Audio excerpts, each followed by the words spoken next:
So let's talk about Abraham Lincoln, the 16th president.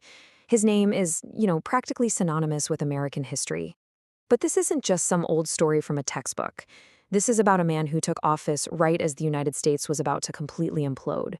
He was tasked with leading the nation through its absolute most defining and destructive crisis. Okay, start with this number 620,000. Just let that sink in for a second. That is the estimated number of American lives lost in the Civil War.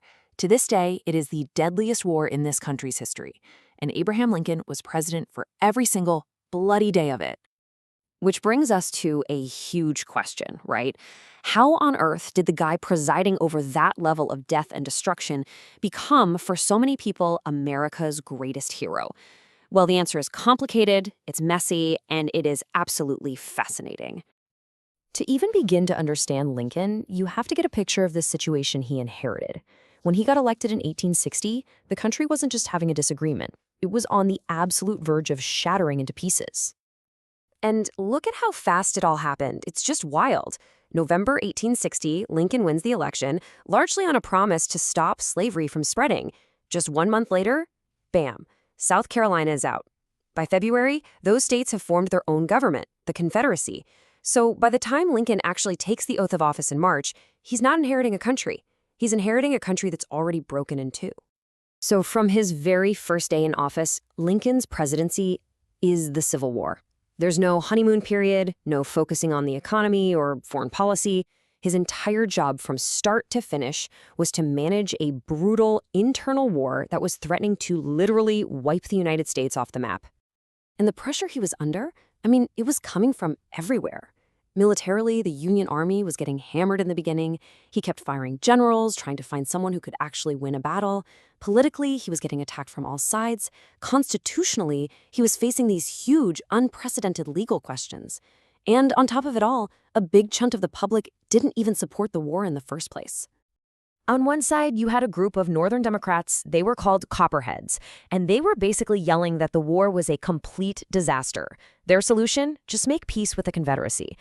Just let the country split in half forever.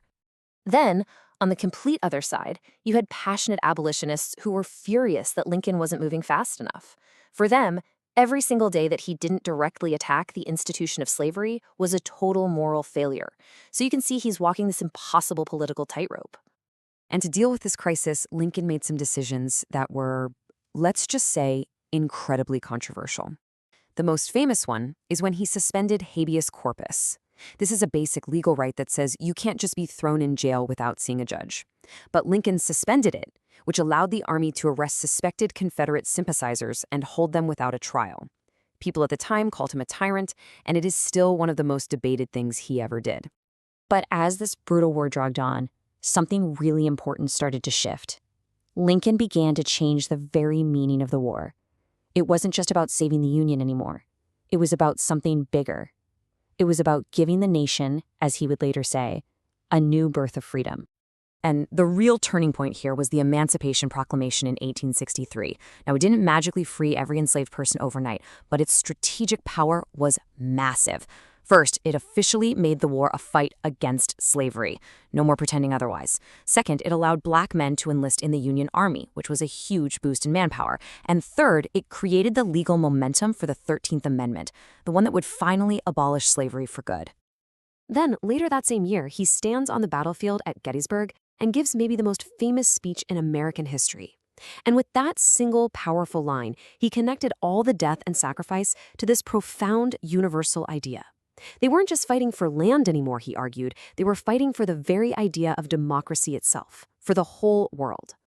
So all of this, the brutal decisions, the political tightrope walking, the reframing of the war's purpose, it all led to this. After 4 incredibly long and bloody years, Lincoln's leadership and sheer stubbornness paid off. He didn't just win a war. He fundamentally reforged the nation. So when you just step back and look at what he accomplished, it's monumental.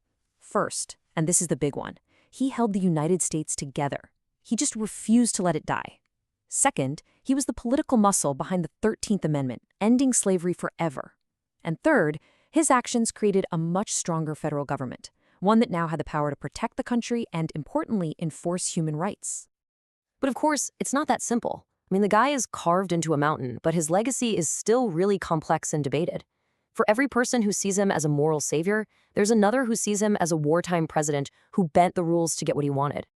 And this right here is the central conflict in how we remember him. You have the moral leader, the man of empathy, the guy who spoke so beautifully about equality and whose actions ended slavery. But you also have the wartime authoritarian, the commander-in-chief who suspended civil liberties, presided over a horrifying body count, and expanded government power in ways that made people really nervous. The key to understanding Lincoln is knowing that he was both of these things at the same time. That being said, if you step back and look at the whole picture, the historical consensus is pretty clear. Despite the very real criticisms and the controversial choices he made, most historians agree that what he ultimately achieved, saving the nation and ending slavery, far, far outweighs the costs. Which really just leaves us with one final big question. Lincoln's story forces us to ask something that is timeless and really difficult. When, if ever, is it okay for a leader to bend or even break the rules to save a nation? It's a question Lincoln had to answer every day he was in office. And honestly, it's a question leaders around the world are still wrestling with today.